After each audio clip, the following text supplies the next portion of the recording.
palm size from the famous old Musanai open cast mine in the Katanga, copper mines of the Congo. Now, associations here, torbanite quite typically has this almost a beige matrix, and then you have these little blades of gem green torbanite crystals.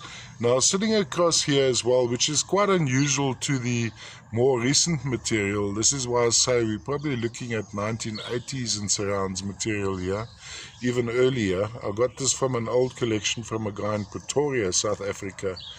He had quite a few of these nasties. Of course, these are radioactive, but when I talk in terms of radioactivity, I'm talking no more or less than your household appliances or even your vehicle. I must say, though, on an esoteric plane, I would not handle this too much. So this is more for display purposes.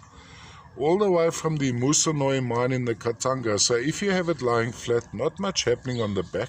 The black, of course, would be some uraninite, or some may call it pitch blender or pesh blender in the German.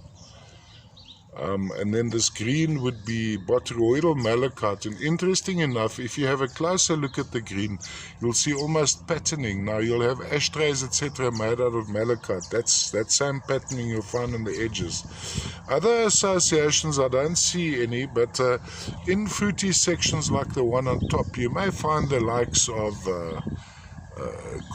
cuproscadauskite, and scladauskite would of course be yellow. Cuproscadauskite would be very similar to malachite, elongated sprays of needles. Don't think there's any here. If I mention it on my description, there would be, but I only see malachite and torbanite, of course, which I've misspelt in my description.